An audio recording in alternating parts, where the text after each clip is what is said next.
Hello students, मैं शिव वर्मा आप सभी का स्वागत करता हूं बालाजी स्टडी मोशन चैनल पर। स्टूडेंट्स, आज की क्लास में आप लोगों को हम क्लास 12 की मैथमेटिक्स के अंतर्गत जो आपका चैप्टर है अवकलन के अनुप्रयोग, तो अवकलन के अनुप्रयोग के अंतर्गत कई सारे चैप्टर हैं। उसमें एक चैप्टर है आपका उच्चिष्ट और निम्निष्ट। तो मैंने आप लोगों को पिछले वीडियो में ये बताया था कि कोई फलन उच्चिष्ट कब होता है, निम्निष्ट कब होता है, उच्चिष्ट या निम्निष्ट मान कैसे निकाला जाता है। तो आप सभी का एक कमेंट आया था कि सर उच्चिष्ट और निम्निष्ट चैप्टर के अंतर्गत जो हमारे मेंसुरेशन वाले क्वेश्चन हैं जिनको सिद्ध करना रहता है, उसमें जो इंपॉर्टेंट क्वेश्चन है उनको सॉल्व करना बता दीजिए, या मेंसुरेशन वाले क्वेश्चनों को कैसे हल करते हैं ये बता दीजिए। क्योंकि आप किसी भी प्रीवियस ईयर का पेपर उठा के देखते हैं तो यहाँ से आपके बोर्ड एग्जाम में 8 नंबर का प्रश्न डायरेक्ट पूछा जाता है। पिछले साल का ही पेपर उठा के देख लीजिए। मैंने पेपर से एक दिन पहले रात को 10 बजे क्लास अपलोड की थी इसी टॉपिक पर, और जो मैंने 2 क्वेश्चन बताए थे उसी से पूरा एक क्वेश्चन फंस गया था। आप हमारे चैनल पर जाकर देख सकते हो, और वो क्लास अभी भी अपलोड है, और बच्चों ने कमेंट भी नीचे किया है कि सर पूरा प्रश्न फंस गया है। अब मैं आप लोगों को इसी टॉपिक पर जो भी महत्वपूर्ण प्रश्न हल कराने जा रहा हूं, यानी उच्चिष्ट और निम्निष्ट चैप्टर के अंतर्गत जो मेंसुरेशन वाले क्वेश्चन हैं, इनको मैं हल करना बताऊंगा इस वीडियो में, और सारे महत्वपूर्ण प्रश्न होंगे। इसीलिए आप सभी से रिक्वेस्ट है कि क्लास को अंत तक देखिएगा। आज की क्लास में मैंने 2 प्रश्न उठाए हैं और ये दोनों प्रश्न आपके बोर्ड एग्जाम में पूछे गए हैं। सबसे पहला प्रश्न आप देख सकते हो, वेरी मोस्ट इंपॉर्टेंट प्रश्न आपके बोर्ड एग्जाम में कई बार आ चुका है। ठीक है, आप सभी से देखिए रिक्वेस्ट है कि आप वीडियो को लाइक कर दीजिएगा और चैनल पर है सब्सक्राइब जरूर कर लीजिएगा, तभी आपको जो है हमारी क्लासों का नोटिफिकेशन मिल पाएगा। और इस वीडियो के डिस्क्रिप्शन में एक लिंक दिया जा रहा है, वहाँ पर महत्वपूर्ण प्रश्नों की क्लास आपको प्रोवाइड की जा रही है, उसकी मैंने प्लेलिस्ट बना दी है, तो वहाँ से आप जो अपनी तैयारी कर सकते हैं। यहाँ पर देखिए भाई, सिद्ध कीजिए कि एक दिए गए वृत्त के अंतर्गत सभी आयतनों में वर्ग का जो आयतन है क्षेत्रफल है वो उच्चतम होता है। ये चीज आपको यहाँ पर ध्यान देनी है, इसको आपको प्रूफ करना है। देखिए बहुत ही सरल है, थोड़ा वक्त दोगे हमें तो हम समझा देंगे। देखिए यहाँ पर सबसे पहली बात कही गई कि एक वृत्त है आपका, तो मैं यहाँ पर एक वृत्त बना लेता हूँ आपके समक्ष। मैंने ये वृत्त बना लिया, और इस वृत्त के अंतर्गत जो आपका आयत है, ठीक है, वो इस वृत्त के अंतर्गत है, तो हम एक यहाँ पर आयत बना लेते हैं। ये मैंने एक आयत बना लिया। तो सभी आयतनों में इन्होंने एक बात कही है कि सभी आयतनों में, वृत्त के अंतर्गत सभी आयतों में, ठीक है, जो वर्ग का क्षेत्रफल होता है वह उच्चतम होता है, यानी उच्चिष्ट होता है। तो मैंने इस वृत्त के अंतर्गत एक आयत बना लिया ABCD, ठीक है ना।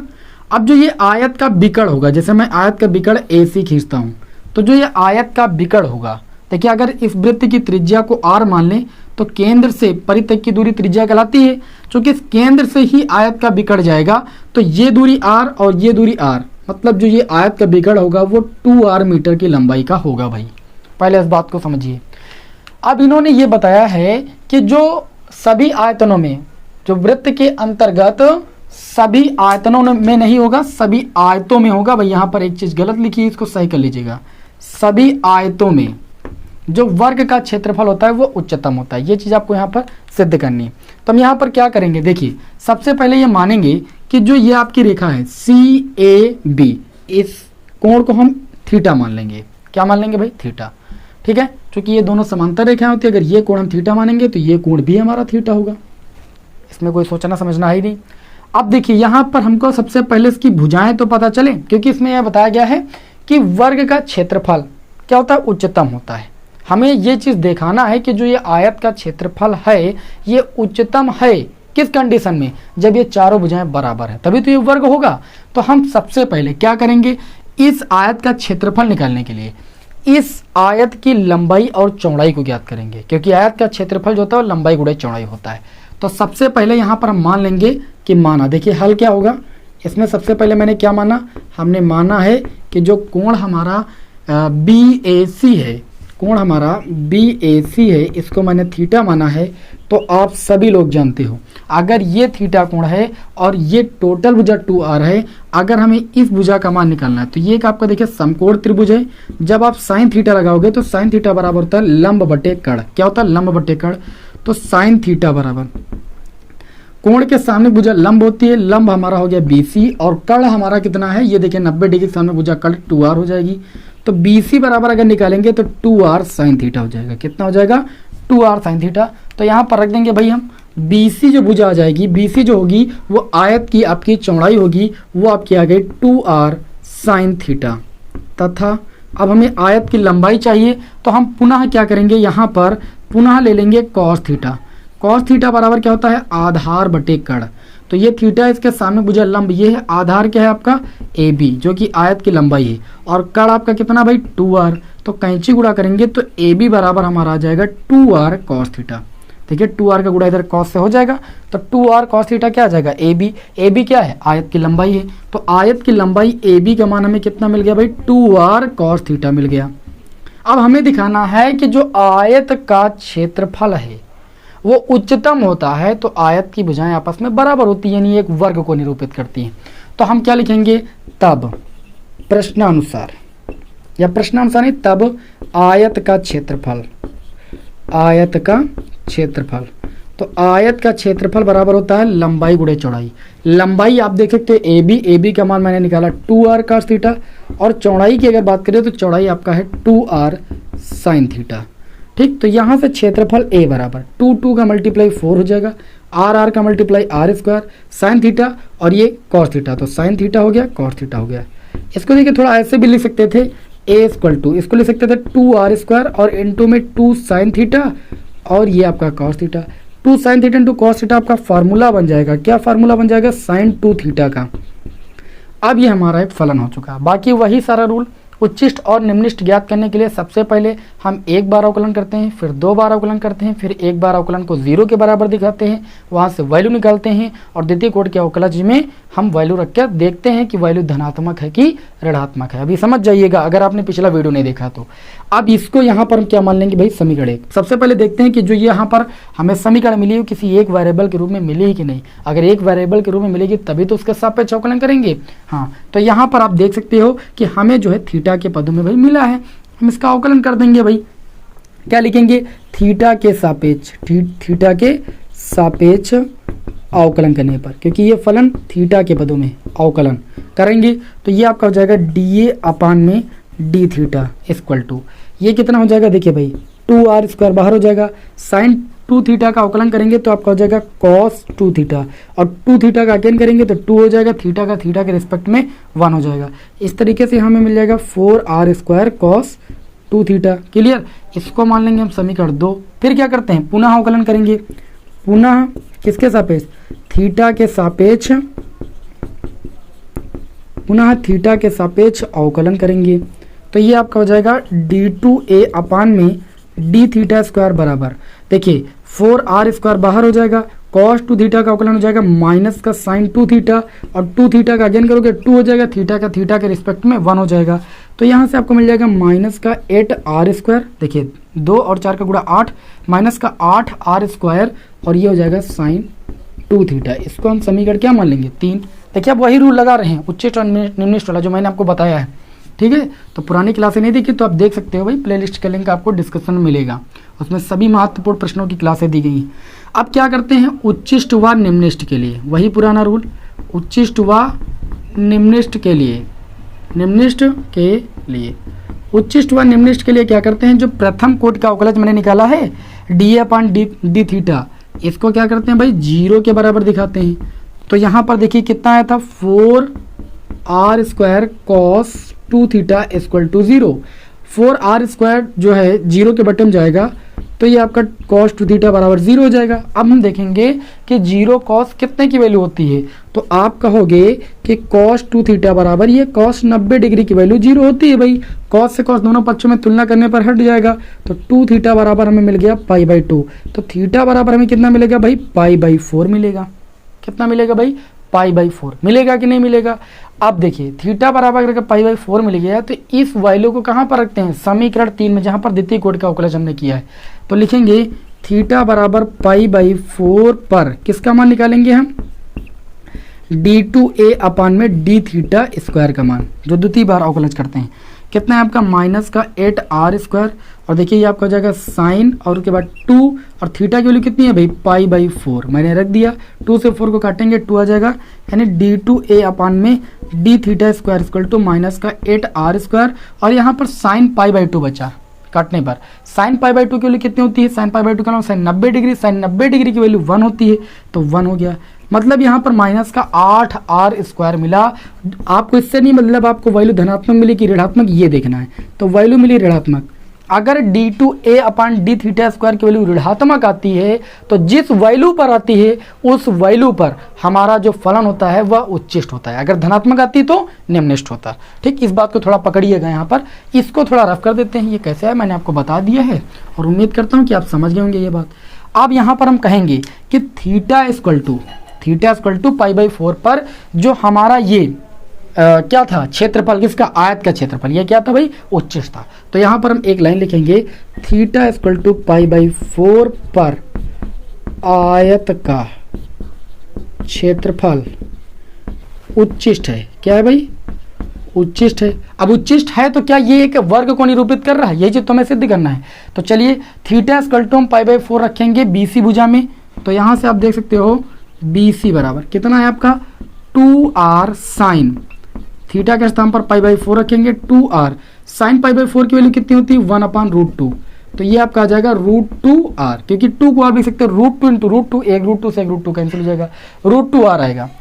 तथा जो दूसरी भुजा आयत की है, दूसरी भुजा कितनी है आपकी, दूसरी भुजा हमने निकाली AB, यानी लंबाई निकाली थी 2r cos थीटा, थीटा के स्थान पर π/4, तो 2r cos π/4 की वैल्यू भी 1/√2 होती है।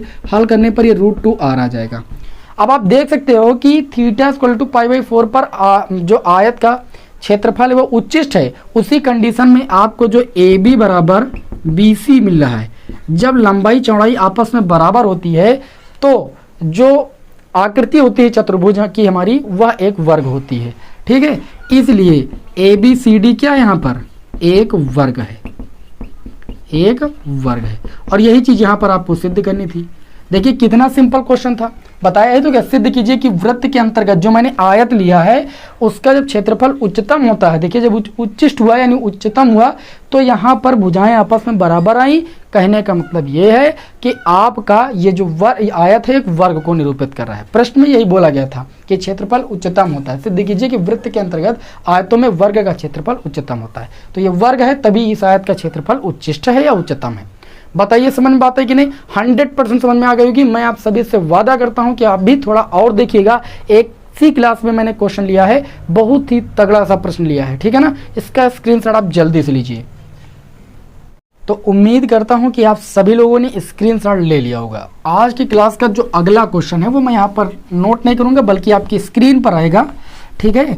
इससे भी तगड़ा क्वेश्चन है, ये भी बोर्ड एग्जाम में आया है और आप सभी लोगों को इतना हार्ड पता नहीं क्यों लगता है, मुझे ये नहीं समझ में आती है।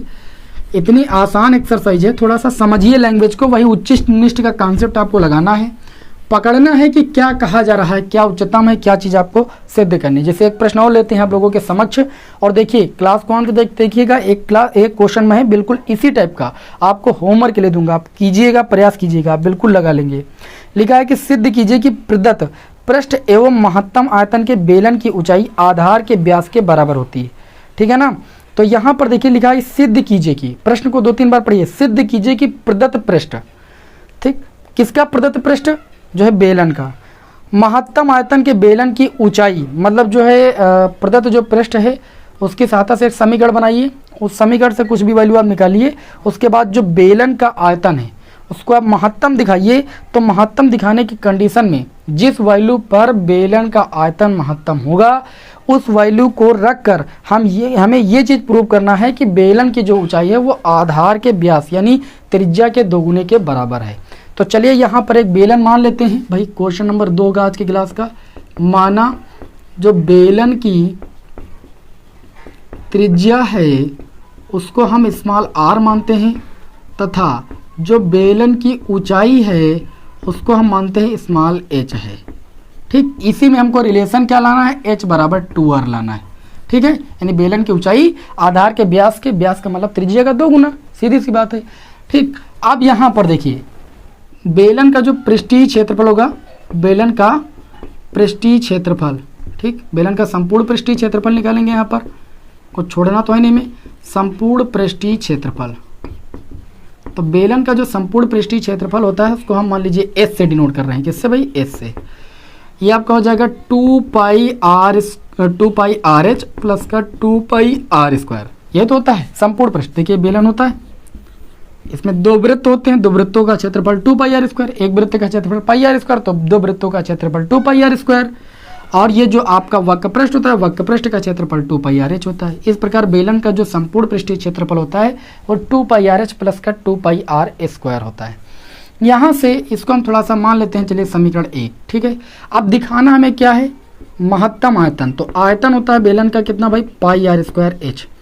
देखिए यहाँ पर हम इसका अवकलन किसी के रिस्पेक्ट में नहीं कर सकते हैं। क्यों नहीं कर सकते हैं, क्योंकि यहाँ पर दो वेरिएबल हो गए।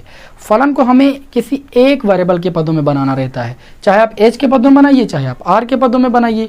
तो इस समीकरण से पहले, जो पहले समीकरण, इससे आप एच का मान निकाल लीजिए, यहाँ पर रख दीजिए। या पूरी समीकरण आर के पदों में हो जाएगी तो आर के रिस्पेक्ट में हम अवकलन करेंगे। तो पहले चलिए यहाँ पर वैल्यू निकालते हैं।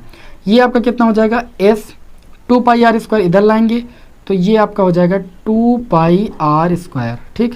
और बराबर ये आपका टू पाई आर एच इधर बचेगा, टू पाई आर एच। इसको अभी समीकरण मत मानिए, ठीक। तो S minus two pi R square और टू पाई आर एच को ले आइए बटे में, एच को रोक लीजिएगा, ये एच का मान आ गया, इसको आप मान लीजिए भाई समीकरण 1। नाउ अब ले लीजिए भाई बेलन का आयतन। बेलन का आयतन होता है पाई आर स्क्वायर एच। लिख दीजिएगा एच का मान रखने पर, एच का मान रखने पर, जब एच का मान रखोगे तो ये हो जाएगा v equal to pi R square. H का मान है आपका s minus two pi R square और बटे में भाई टू पाई आर। मैंने मान रख दिया। अब ये पूरी समीकरण हमारी r के पदों में मिल गई, s हमारा अचर हो जाएगा, आराम से इसका अवकलन कर पाएंगे। तो ये हो जाएगा v इक्वल टू, देखिए पाई से पाई कैंसिल होगा और एक आर से एक आर कैंसिल होगा, तो ऊपर r बच जाएगा और ये s माइनस का टू पाई आर स्क्वायर बच जाएगा, बटे में आपका 2 बच जाएगा। चलिए थोड़ा गुणा कर लेते हैं अंदर से, तो v बराबर ये आ जाएगा आर एस बटे में 2 और r बाई 2 का गुणा इससे करेंगे भाई, तो देखिए हो जाएगा पाई आर क्यूब, 2 से 2 कैंसिल हो जाएगा, आर स्क्वायर आर का गुणा आर क्यूब, पाई हो जाएगा, 2 से 2 कैंसिल हो जाएगा। अब क्या करेंगे, इसको समीकरण हम 2 मानेंगे, ठीक है। इसको समीकरण 2 मानेंगे और इसका क्या करेंगे, ये पूरी समीकरण r के पदों में, तो r के रिस्पेक्ट में अवकलन करेंगे, वही पुराना काम। r के सापेक्ष अवकलन करने पर, r के सापेक्ष अवकलन करने पर, r के सापेक्ष जब अवकलन करेंगे भाई हम, तो देखिए हमें यहाँ से क्या मिलेगा। बहुत ही जबरदस्त क्वेश्चन है, बस थोड़ा सा समय दीजिए, ठीक है। जब आप किसी चीज़ पर समय देते हो तभी आपको वो चीज़ समझ में आती है, समय नहीं दोगे तो कहाँ समझ में आ जाएगी। अब यहाँ पर वही देखिए पुराना काम कर रहे हैं, मैंने समीकरण को एक वेरिएबल के पदों में बना लिया। वेरिएबल किसके पदों में भाई, आर के पदों में, तो आर के सापेक्ष अवकलन करेंगे, ये हो जाएगा dv अपान में dr इक्वल टू भाई, देखिए आर एस बाई 2 का जब अवकलन आप करोगे तो s बाई 2 अचर पद वो बाहर हो जाएगा, r का r के रिस्पेक्ट में अवकलन 1 हो जाएगा, ओके। माइनस लगा, माइनस लगाएंगे, पाई अचर पद वो बाहर हो जाएगा, r क्यूब का अवकलन r के रिस्पेक्ट में 3r स्क्वायर हो जाएगा। इस तरीके से यहाँ से dv अपान dr की वैल्यू आपको मिल जाएगी s बाई 2 माइनस का 3 पाई r स्क्वायर। इसको हम मानेंगे समीकरण 3। एक बार अवकलन हो गया, फिर क्या करते हैं, दूसरी बार अवकलन करते हैं, तो पुनः अवकलन करेंगे तो d2v अपान में dr स्क्वायर बराबर s बाई 2 हमारा क्या भाई अचर पद है, अचर पद का अवकलन 0 और 3 पाई आपका बाहर हो जाएगा, r स्क्वायर का 2r हो जाएगा, तो d2v अपान में dr स्क्वायर की वैल्यू यहाँ से कितनी मिल जाएगी, 6 पाई r। इसको हम समीकरण 4 मान लेंगे भाई।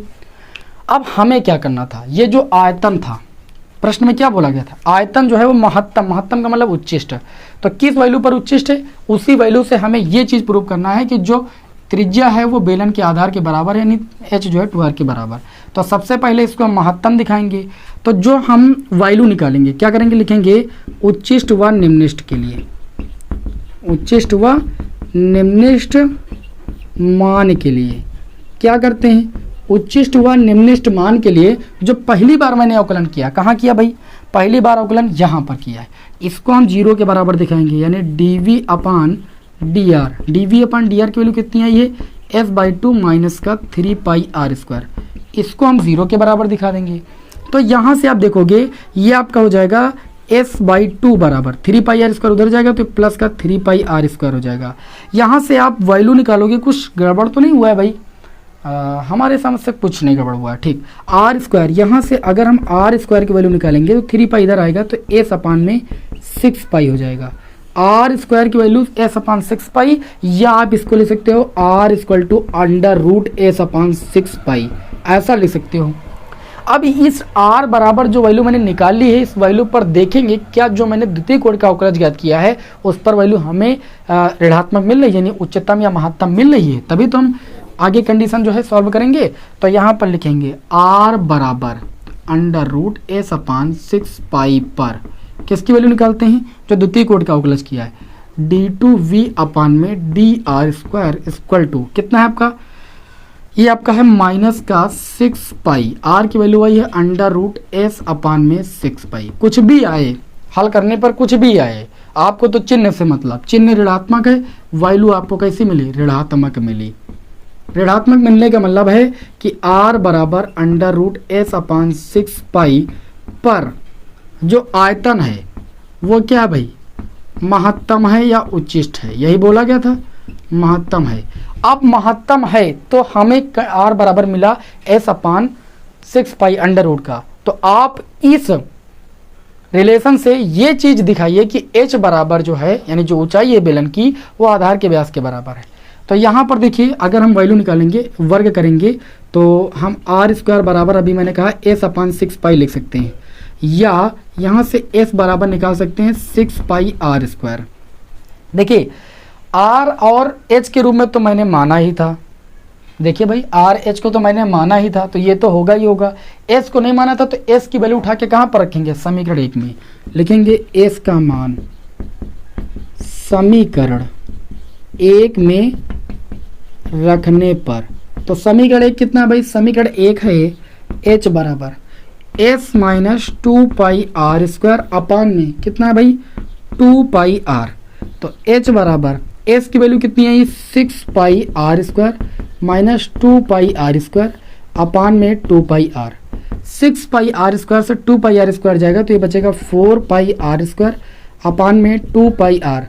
पाई से पाई कैंसिल, 2 दूनी 4, 1 आर से 1 आर कैंसिल, मतलब एच बराबर आ गया 2r। आपको यही सिद्ध करना था कि जब आयतन क्या है, महत्तम है, तो उस कंडीशन में ये बताइए कि जो बेलन की ऊंचाई है वह बेलन के आधार के व्यास के बराबर है, यानी जो त्रिज्या है उसके दोगुने के बराबर है। तो यही चीज़ इस प्रश्न में प्रूव करने के लिए बोला गया था। तो ये चीज़ देखिए आप कितने सिंपल तरीके से मैंने प्रूव कर दिया। आज मैं 2 क्वेश्चनों के माध्यम से मैंने तुमको ये चीज़ बताने की कोशिश की है कि कैसे उच्चिष्ट और निम्निष्ट चैप्टर के आप जो है लैंग्वेज वाले क्वेश्चनों को सॉल्व करोगे। ये प्रश्न आपके बोर्ड एग्जाम में 8 नंबर में आते हैं, इनको आप हल्के में लेकर चलोगे तो भाई काम नहीं चलने वाला है। तो अगर कुछ भी आपको थोड़ा कम समझ में आया तो टेंशन मत लीजिएगा, अभी कई सारे इंपॉर्टेंट क्वेश्चन हैं जो कि मैं आपको बताने वाला हूँ, ठीक है। तो आप जो है चैनल पर नए सब्सक्राइब जरूर कीजिएगा और आपको इसी तरह के क्लास में प्रोवाइड करूँगा, आपके बोर्ड एग्जाम की बेस्ट तैयारी कराऊंगा, चिंता करने की कोई ज़रूरत नहीं। चलिए फिर, अगर आपको थोड़ा कम समझ में आएगा तो आप दोबारा देख लीजिएगा इसको, है ना। कोई समस्या होगी तो कमेंट बॉक्स में हमें बताइएगा। मिलते हैं आपको नेक्स्ट वीडियो में। जय हिंद, वंदे मातरम।